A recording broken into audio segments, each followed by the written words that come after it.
I could feel the shift in the air the moment I stepped through the doors, the sound of clinking silverware, the low murmur of conversations, the rhythmic tapping of knives against cutting boards in the open kitchen. These were my clues. A restaurant, alive and breathing, filled with people who had no idea that I was about to change their night forever. My cane tapped against the polished floor as I navigated forward. I had memorized the layout beforehand, but still, the unfamiliar scent of grilled meats and exotic spices mixed with the sharp tang of cleaning products threw me off for a second. Someone, perhaps a waiter, hesitated in front of me. I could sense it, the small intake of breath, the half-step backward. "Sir, do you need help?" A voice, polite but uncertain. I gave a small smile. "No, I know where I'm going. Just need a table for one." A brief pause. I wasn't sure if it was hesitation or curiosity.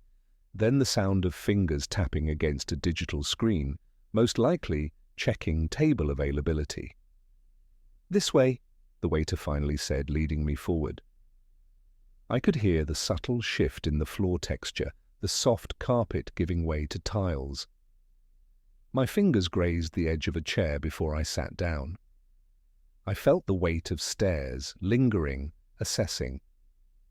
People don't mean to be rude, but when a blind man walks into a high-end restaurant alone, curiosity follows like a shadow. I could hear whispers.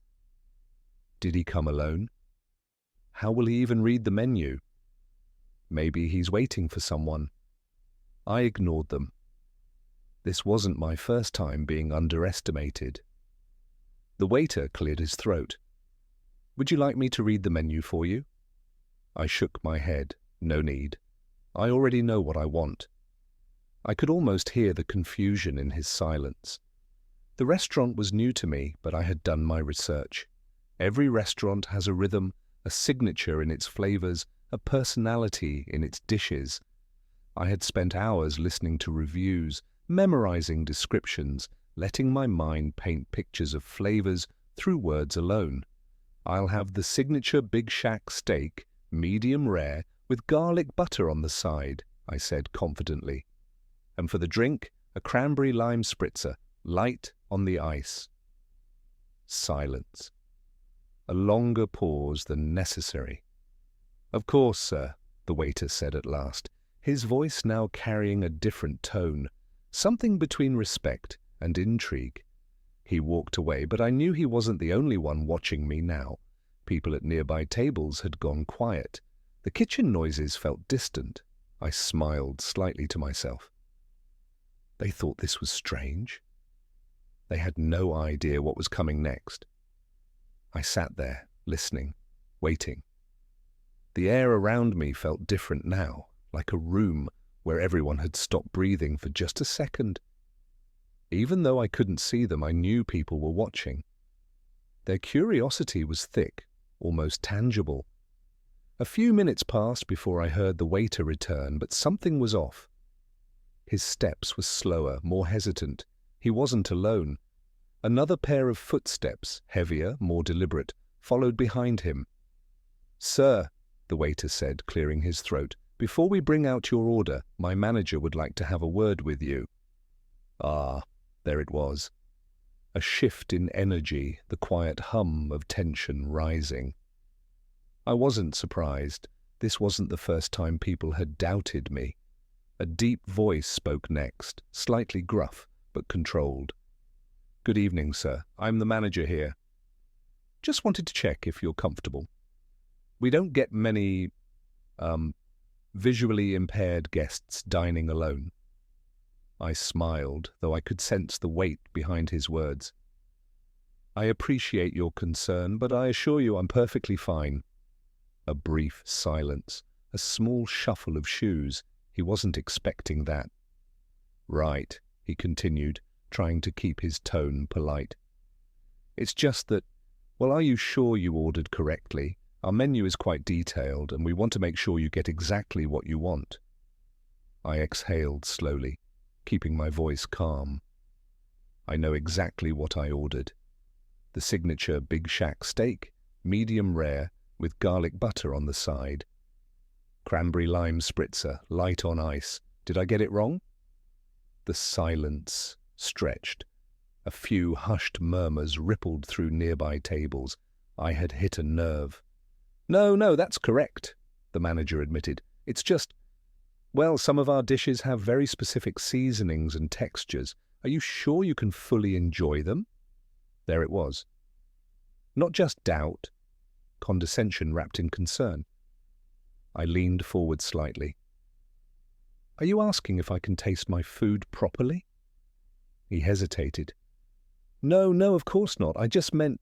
You meant that because I can't see the food, I might not appreciate it the same way someone else would, I finished for him. The words hung in the air. I could hear the slight shift of chairs, the uncomfortable cough from another table. People were listening now. I gave a small chuckle. Let me ask you something. What do you think makes food truly memorable? The way it looks or the way it feels on your tongue? The way it dances on your taste buds? The way the flavors mix and evolve with every bite? The manager didn't answer. He wasn't sure what to say. I continued, my voice steady. You see, for most people, taste is secondary to sight. They judge a meal before they even take a bite. But for me, I experience food in its purest form. No distractions, no bias, just the raw, unfiltered essence of flavor. A few seconds of silence. Then a voice, this time from a nearby table. I never thought of it like that, a man muttered. Another voice, softer. That actually makes sense. The manager cleared his throat, suddenly flustered. Of course, sir, I apologize if I came off the wrong way. Your order will be out shortly. I nodded. I'm looking forward to it. He walked away and the waiter followed, though I could tell he lingered a moment longer than necessary. Perhaps he was seeing me in a new light. I sat back, feeling the weight of the room shift. People had come in expecting an ordinary meal.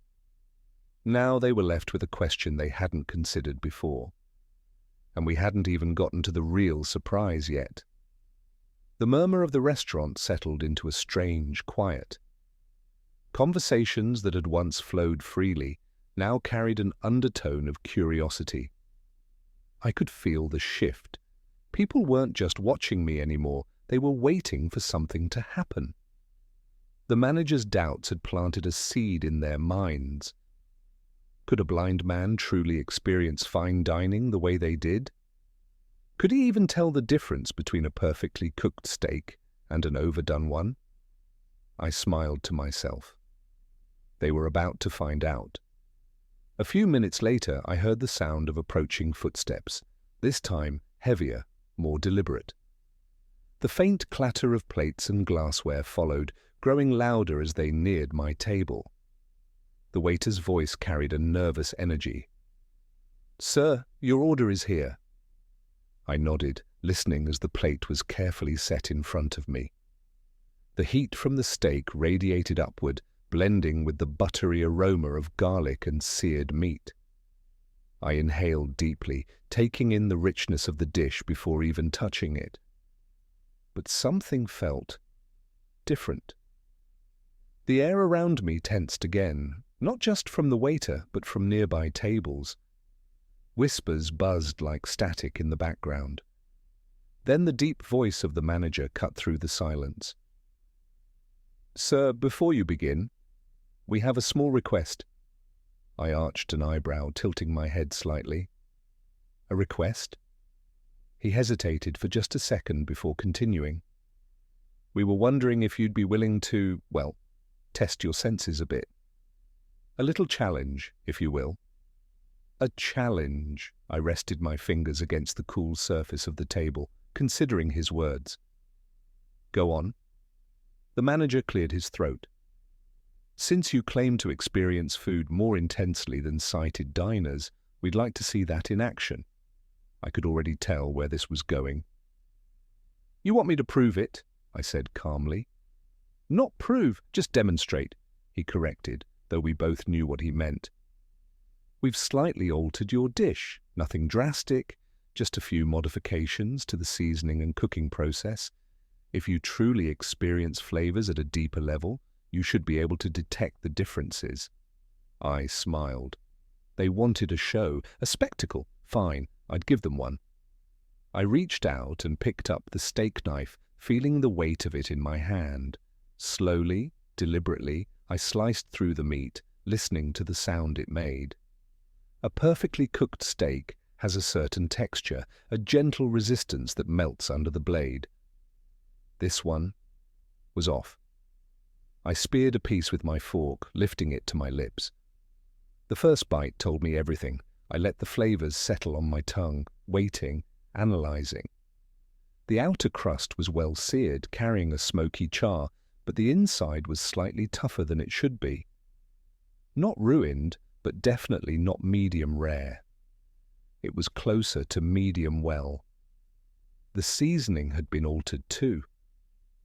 I took another bite, rolling the meat over my tongue, separating the layers of flavor in my mind, a hint of cayenne in the butter, subtle but present, and something else, an unexpected sweetness, barely noticeable beneath the garlic.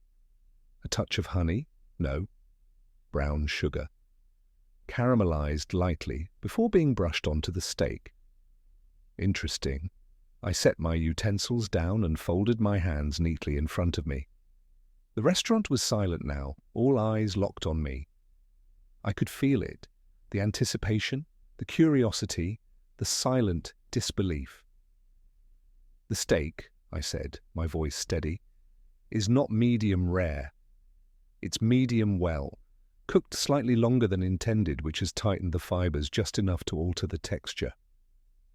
A sharp inhale came from someone nearby.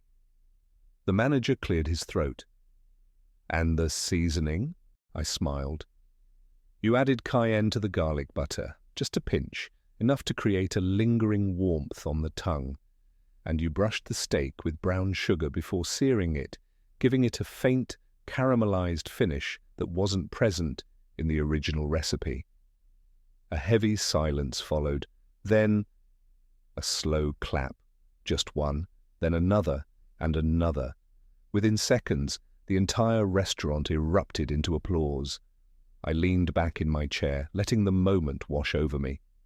I didn't need to see their faces to know what they were feeling: shock, admiration, maybe even a little embarrassment for doubting me in the first place. The manager exhaled, clearly at a loss for words. "That was, incredible," I shrugged. "You don't need eyes to experience the world. You just need to know how to listen, feel, and taste." He let out a small chuckle, shaking his head. "I'll admit, I was skeptical, but you've proven me wrong." I smiled. "Good.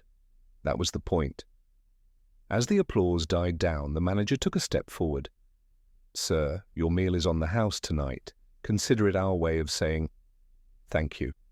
I shook my head. "I don't need a free meal, just the respect that comes with it." A pause. Then he nodded. "Fair enough." The waiter, still stunned, finally spoke up. "Would you like anything else, sir?" I thought for a moment before grinning. "Yeah," I said. "How about dessert?" Surprise me? The restaurant erupted into laughter, and just like that, the night that had started with doubt ended in awe. The laughter and applause had settled, but the energy in the restaurant still buzzed with excitement. People weren't just dining anymore, they were engaged, invested in the night's unexpected turn of events. The waiter returned, clearing his throat before speaking. "Sir, as you requested, we've prepared a surprise dessert for you." I smiled. "I'm looking forward to it." He set the dish in front of me, and once again, I let my senses take the lead. First, the scent. A mix of warm vanilla, dark chocolate, and something faintly citrusy. There was also a hint of toasted nuts, but nothing too overpowering. Then the texture. As I ran my fork through it, I felt a gentle resistance before breaking through to something softer beneath. A cake, most likely, with a delicate layer of ganache or syrup. I took the first bite, letting the flavors bloom on my tongue. Ah, a flourless chocolate cake, dense, rich, almost velvety. The citrusy note, orange zest subtly woven into the batter. And the finishing touch? A drizzle of almond liqueur, giving it a smooth, nutty aftertaste. I placed my fork down, a small smile playing on my lips. "It's a flourless dark chocolate cake," I said, my voice carrying just enough confidence to make the room hush again. Infused with orange zest, finished with an almond liqueur glaze, it's decadent but not overly sweet, balanced perfectly by the slight bitterness of the dark chocolate. The waiter let out a soft chuckle, his voice betraying his amazement. "That's exactly right." More murmurs rippled through the restaurant. The moment had stretched beyond curiosity. It had turned into something deeper. Respect. The manager stepped forward, his tone different now, not skeptical, not condescending, just curious. "How do you do it?" he asked. "How do you taste things so precisely?" I took a sip of my drink, considering my answer. "Because I don't rely on sight," I finally said. "Most people eat with their eyes first. They judge a meal before they've even tasted it. But for me, every bite is a new discovery. I focus on the texture, the scent, the layers of flavor that unfold one by one." The manager nodded slowly, absorbing my words. Someone from a nearby table spoke up. "You know, I think I understand now. We take so much for granted when we eat. We rush through our meals, barely paying attention. But you actually experience your food." A few others murmured in agreement. I chuckled. Exactly. Most people don't realize how much they miss out on. They get distracted by presentation, by fancy plating. But the real beauty of food isn't in how it looks, it's in how it makes you feel. Silence followed. But it wasn't uncomfortable. It was the kind of silence that comes when people are deep in thought, reassessing something they had never questioned before. Then the manager did something I hadn't expected. He stepped forward, pulling out a chair and sitting across from me. "I have a confession to make," he said, exhaling deeply. "When you first walked in, I assumed you'd struggle. I thought you'd need help, that you wouldn't be able to fully appreciate our food." I smiled. "I figured as much." He laughed softly, shaking his head. "But you proved me wrong in a way I'll never forget.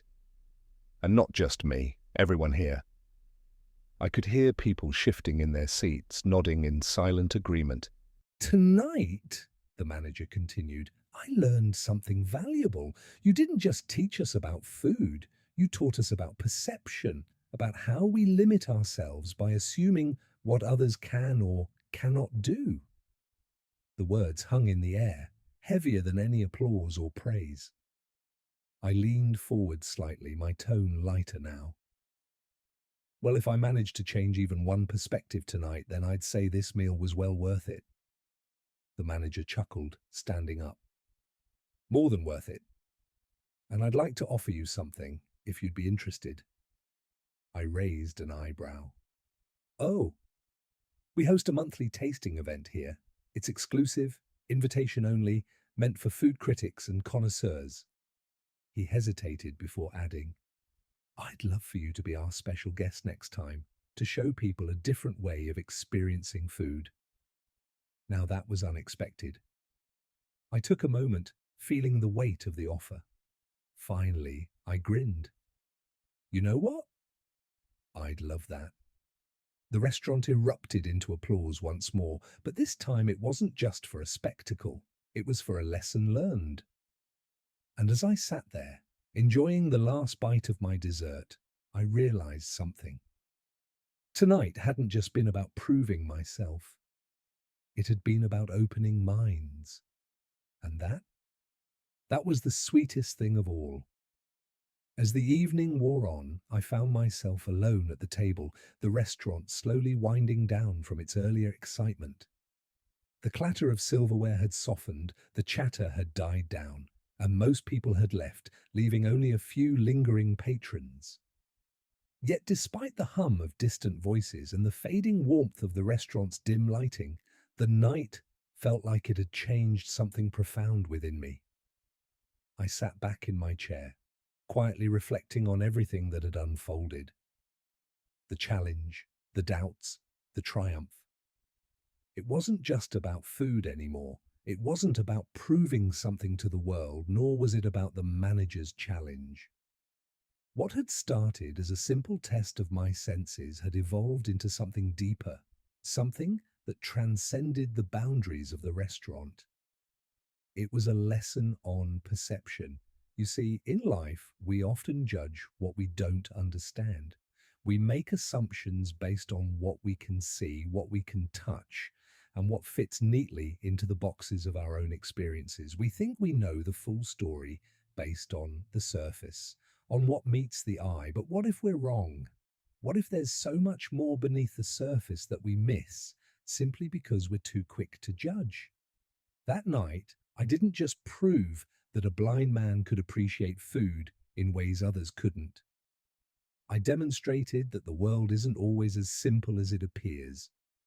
And more importantly, I showed them, and myself, that there is value in stepping outside of our comfort zones and embracing the unknown. The manager's invitation to the tasting event wasn't just a token of appreciation. It was a sign that the restaurant, and maybe even the people in it, had learned something valuable. They had learned that food isn't just something to consume, it's something to experience. And that experience can't be defined by sight alone. I left the restaurant that night with a sense of fulfillment, not because I had won the challenge, but because I had left behind something that would linger far longer than any meal. I had shown people that our perceptions, our judgments, are often flawed. What we assume about others, about the world, and about ourselves is rarely the whole story. And that's the moral of this story. Don't let your assumptions dictate your actions. Don't let what you can see define who someone is or what they can do. We all have limitations, whether they're physical, emotional, or mental, but we also have the power to break through them. The key lies in perspective, the ability to look beyond the surface, to step into someone else's shoes, and to understand their world from a place of openness and curiosity. That is the true gift. And that gift doesn't require sight, wealth, or status. It only requires an open mind and a willingness to embrace what lies beyond our immediate understanding. By the end of the night, I had made an impact not just on the people in the restaurant, but on myself. I had reminded myself that life doesn't have to be defined by what we lack. It can be defined by what we have, by what we're capable of, and by how we choose to experience the world. It was a reminder to me, and to anyone who was paying attention, that we all have the power to see the world in new ways, to approach challenges not as obstacles, but as opportunities to grow, to learn, and to change. And that, no matter the circumstances, there's always more to the story than what meets the eye.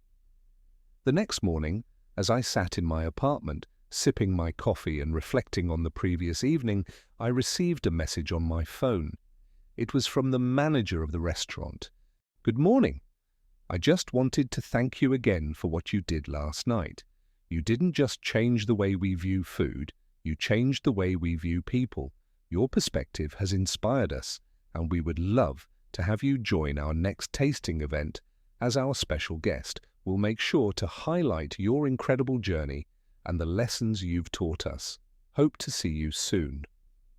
I smiled to myself. This wasn't about fame or recognition. It wasn't about getting a free meal or being treated like a VIP.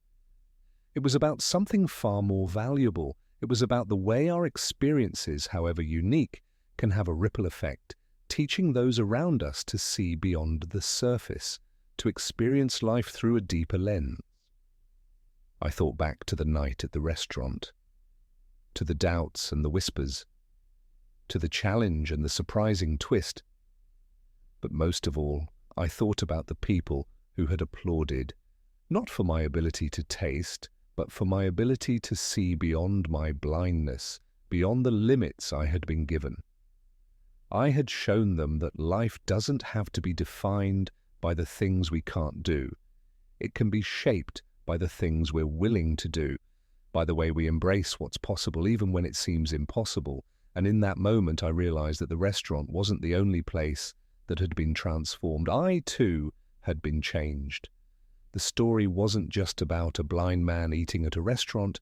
It was about the power of perception, the ability to see what others cannot, to experience the world not just with our eyes, but with our hearts, minds, and senses, to approach life not as a collection of obstacles, but as a series of opportunities to grow. I set down my coffee cup, feeling a quiet sense of peace. The lesson had been learned, the story had been told, and the journey was far from over. But for now, I was content. Because sometimes the most profound transformations happen when we let go of what we think we know and open ourselves up to the world as it truly is. And in that space, free from judgment, free from limitations, anything is possible.